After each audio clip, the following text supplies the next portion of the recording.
Laura enters. Moon? Moon? A little sliver of a moon. Look over your left shoulder, Laura. Make a wish. Laura looks faintly puzzled as if called out of sleep. Amanda seizes her shoulders and turns at an angle by the door. Now, darling, wish. What should I wish for, Mother? Amanda, her voice trembling and her eyes filled with tears. Happiness, good fortune. The curtain rises. Tom. And so the following evening, I brought Jim home to dinner. I had known Jim slightly in high school. In high school, Jim was a hero. He had tremendous Irish good nature and vitality with the scrubbed and polished look of white chinaware. He seemed to move in continual spotlight. He was a star in basketball, captain of the debate club, president of the senior class in the glee club, and he sang the male lead in the annual light operas. He was always running or bounding, never just walking. He seemed always at the point of defeating the law of gravity. He was shooting with such velocity through his adolescence that you would logically expect him to arrive at nothing short of the White House by the time he was 30. But Jim apparently ran into more interference after his graduation from Celdon. His speed had definitely slowed. 6 years after he left high school, he was holding a job that wasn't much better than mine. He was the only one at the warehouse with whom I was on friendly terms. I was valuable to him as someone who could remember his former glory, who had seen him win basketball games and the Silver Cup in debating. He knew of my secret practice of retiring to a cabinet of the washroom to work on poems when business was slack in the warehouse.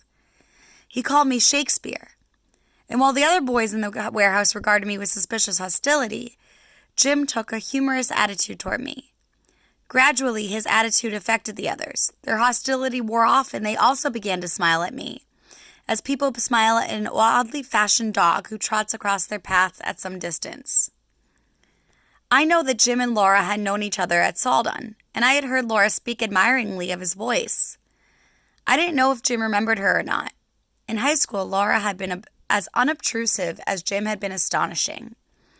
If he did remember Laura, it was not as my sister, for when I asked him to dinner, he grinned and said, "You know, Shakespeare, I never thought of you as having folks."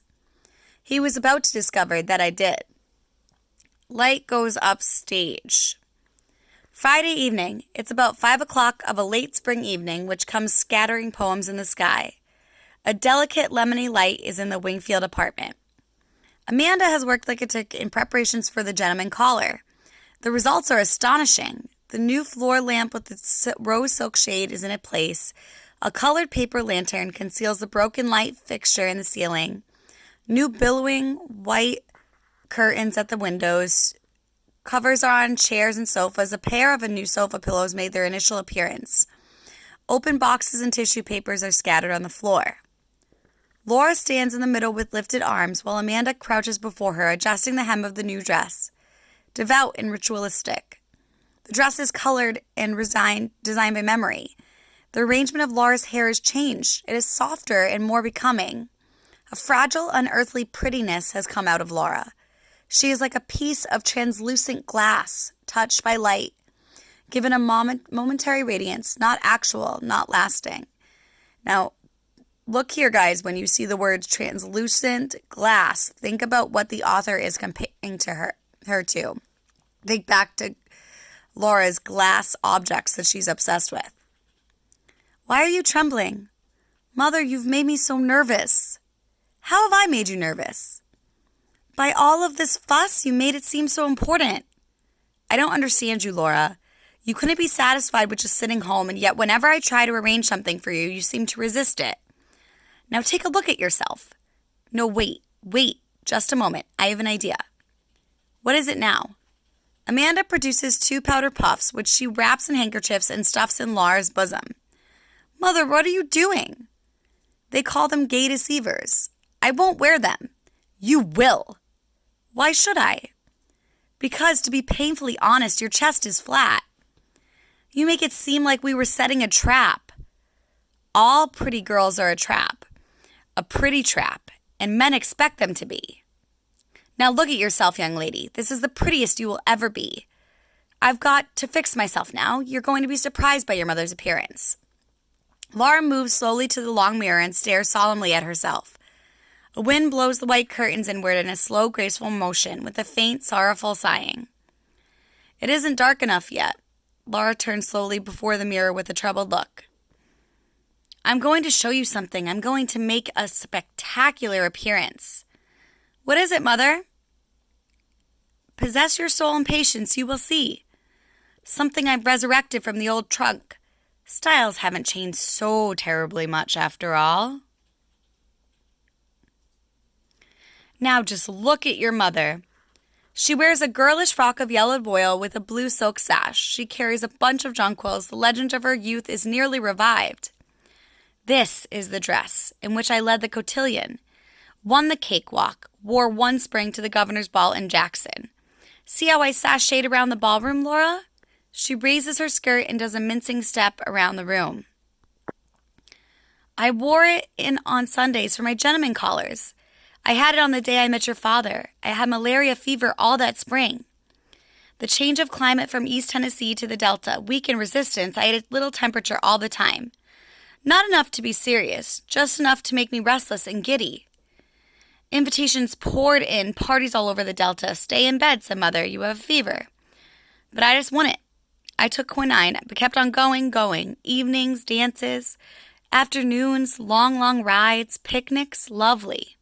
So lovely that the country in May, all lacy with dogwood, literally flooded with jonquils. That was the spring I had a craze for jonquils. Jonquils became an absolute obsession. Mother said, honey, there's more room for jonquils, and still I kept on bringing in more jonquils. Wherever I saw them, I'd say, stop, I see jonquils. I made the young men help me gather the jonquils. It was a joke. Amanda and her jonquils. Finally, there was no more vases to hold them. Every available space was filled with jonquils. No vases to hold them. All right, I'll hold them myself. And then she stops in front of the picture. Met your father. Malaria fever and jonquils, and then this boy. I hope they get here before it starts to rain. I gave your brother a little extra so he and Mr. O'Connor could take the service car home. What did you say his name was? O'Connor. What's his first name? I don't remember. Oh, yes, I do. It was Jim. Laura sways slightly and catches hold of a chair. Not Jim. Yes, that was it. It was Jim. I've never known a Jim. That wasn't nice. Are you sure his name is Jim O'Connor? Yes, why? Is he the one that Tom used to know in high school? He didn't say so. I think he just got to know him at the warehouse. There was a Jim in high school we both knew. If that is the one that Tom is bringing to dinner, you'll have to excuse me. I won't come to the table. What sort of nonsense is this? You asked me once if I'd ever like a boy.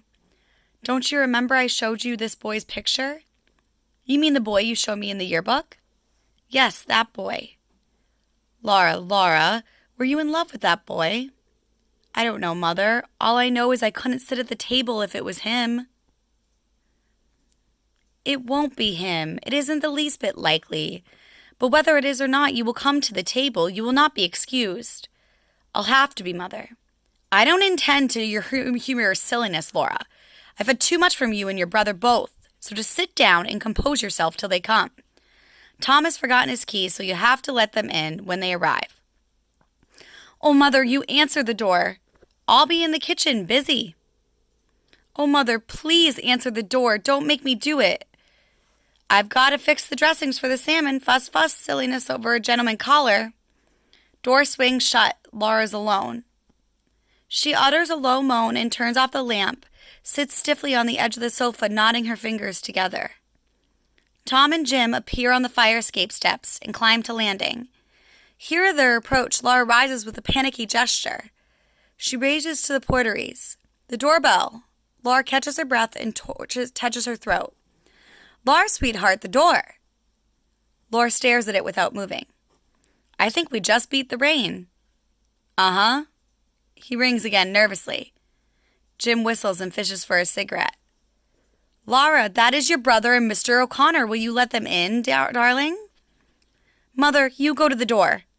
Amanda steps out of the kitchenette and stares furiously at Laura. She points imperiously at the door. Please, please. In a fierce whisper, what is the matter with you, you silly thing? Please, you answer it, please.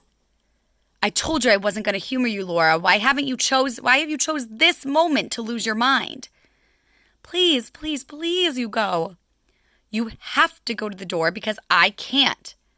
I can't either. Why? I'm sick. I'm sick too of your nonsense. Why can't you and your brother be normal people? Fantastic whims and behavior. Tom rings the doorbell again. Preposterous going on. Can you give me one reason? Coming just 1 second. Why you should be afraid to open a door. Now you answer it, Laura. Oh. Laura Ringfield, you march right to the door. Yes, Mother. A faraway, scratchy rendition of Nadella softens the air and gives her strength to move through it. She slips the door and draws it cautiously open. Tom enters with the caller, Jim O'Connor. Laura, this is Jim. Jim, this is my sister Laura. I didn't know that Shakespeare had a sister. How do you do? Okay. He reaches out his hand to her, and she touches it hesitantly with hers. Your hand's cold, Laura. Yeah, well, I've been playing the Victrola. Must have been playing classical music on it. You ought to play a little hot swing music to warm you up. Excuse me, I haven't finished playing the Victrola. She turns awkwardly and hurries into the front room. She pauses a second by the Victrola, then catches her breath and darts through the porteries like a frightened deer. What was the matter? Oh, with Laura? Laura is terribly shy. Shy, huh? It's unusual to meet a shy girl nowadays. I don't believe you ever mentioned you had a sister. Well, now you know. I have one. Here's the Post Dispatch. You want a piece of it? Uh-huh. What piece?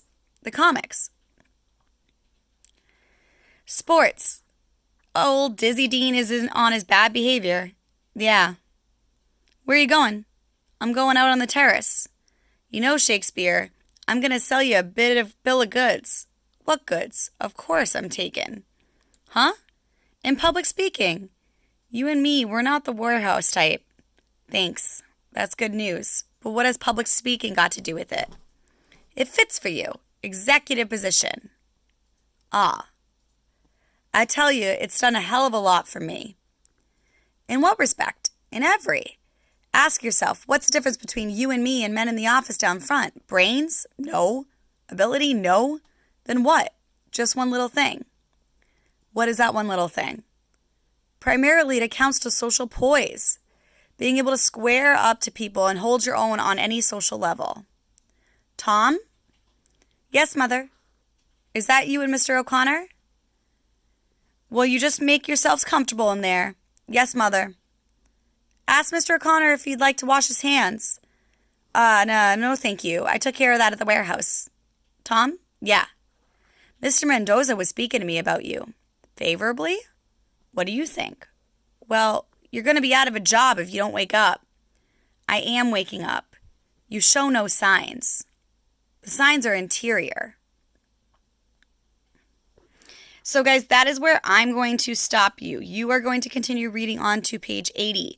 Things I want you to pay attention to is really Tom's characterization through the conversation with him and Jim.